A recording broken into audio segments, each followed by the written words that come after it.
l'homme. Moi, je suis Dieu. Bon, il y a quelque chose que toi, tu me donnes. Donne-moi. Donne-moi quelque chose. Tiens-le bien. Donne. Entre lui et moi, quelle est la... Ça mène, non?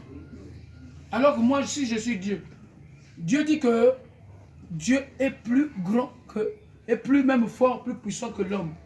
Bon, lui, il me donne. Alors que dans le français, on dit que la main qui donne est toujours en haut et la main qui reçoit est toujours en bas. Donc ça veut dire que dans cette position-là, ça veut dire que c'est lui qui est plus puissant que moi. Mais comme Jésus-Christ est le tout-puissant, il va faire ceci. Acclamons très fort pour la gloire.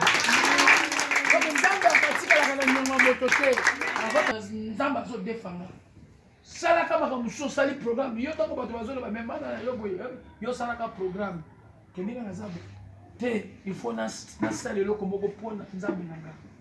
Quand tu le feras, tu verras que bakamuso bato bazo sala ba prière mingi mais yo ba prière tic au tac. Ba prière automatique. Tu pries trop, tu cries trop. Est-ce que combien de incantations t'es? Eh ba biso zo mona na incantation bazo ça. Eza prière te maman. Pour moi na moto na carte. Tout le monde va la tête. Au moins, la personne est ça se fait. Maman, on va prier. On va prier. Dans la combat, le niveau, nous sommes tellement boy. Aux années, dans le monde, même jeune, nous sommes au quotidien à 3 jours, 4 jours. Au col Longola, même à minuit, même petit plateau de 15 jours. Ma petite, ma couche, va me la gagner mon cœur. Dans le soko, aux années, couche à Saint-Esprit. Au banc, elle se le côté. Dans le monde, parce que côté Zamba, à l'outil Zamba, mon père soit mouillé dans la ligne 3 jours. Bazali. Pourquoi? Parce qu'à Zana, Kanda Bolimo. Même une yoga sur la zone pousse à yoga, tout comme il a ma voisin, les gars. Mais Yosa, on a prié le moquet. Papa, tiens, ça me la prendre. Mais bon, yo moko.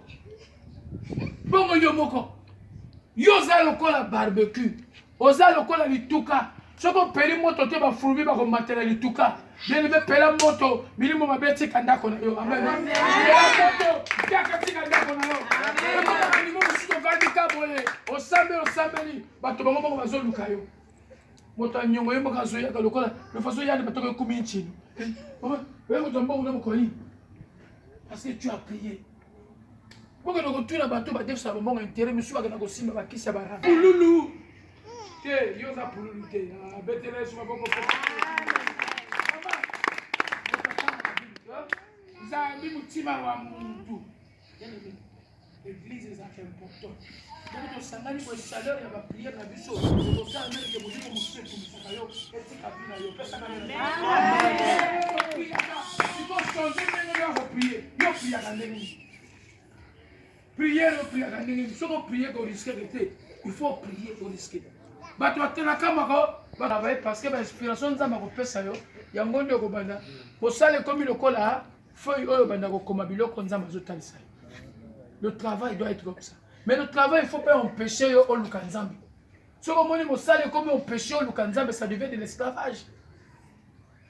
Comment vous savez ba voilà ba quoi kata ka couper au moment là 13h à quelle mosquée. Mais yo on te papa pour sale l'équipe.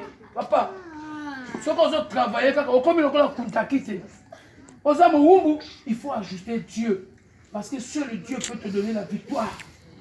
Et déjà, c'est le but, il y a un temps pour chaque chose. Mais papa n'a pas le yo. Ce n'est ni par la force, c'est par la grâce de Dieu. Amen.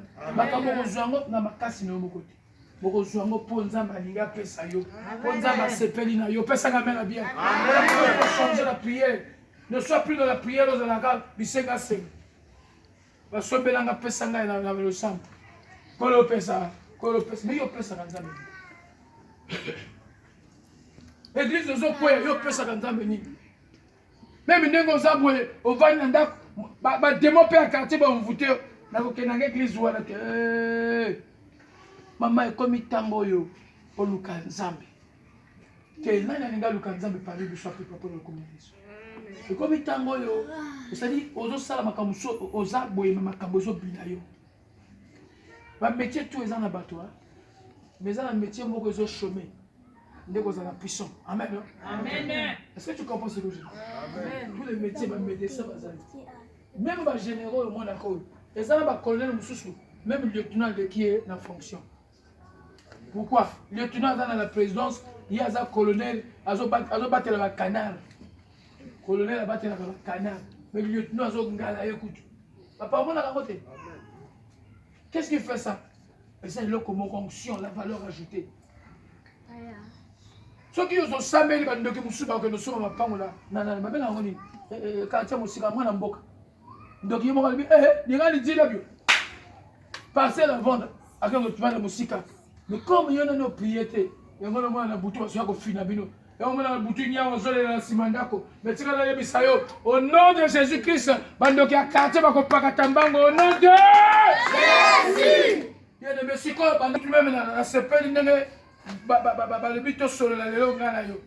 l'attitude de la prière stipule que l'on soit à la recherche de que faire pour son Dieu. Donc tant que l'on ça la prière, maman, faut tout la nani na ça ko satini pour l'exemple. Utiliser la zone mona ejangi ni no micro. Ah mais ejangi kodim bana na ngai faut lantina ka ba sokola ka chaque tongo. Na luka même etoko sala boité c'est ça. Katia acte 9 36 toko tanga ngo rapidement. Acte 9 36. Au moins l'histoire est Tabitha Dorcas et là que ceux qui est Zelaki misala malam. Nous allons lire ça rapidement. Je pense qu'il faudrait que j'ajoute encore un peu de lumière parce que rapidement je vais me forcer de lire là à côté. Acte 9, 36. Si tu peux retrouver, comment même on entend en Acte chapitre 9, verset 36. Voilà. Disons au nom du Seigneur, nous rendons grâce à Dieu. Il y avait à Joppé une femme qui était disciple et s'appelait Tabitha, ce qui se traduit par gazelle. Elle était riche des bonnes œuvres et des aumônes qu'elle faisait. Or, en ce jour, elle tomba malade et mourut. Après avoir fait sa toilette, on la déposa dans la chambre haute. Comme Lydde est proche de Joppé, les disciples avaient appris que Pierre était là. Et ils lui envoyèrent 2 hommes chargés de cette invitation. Rejoins-nous sans tarder.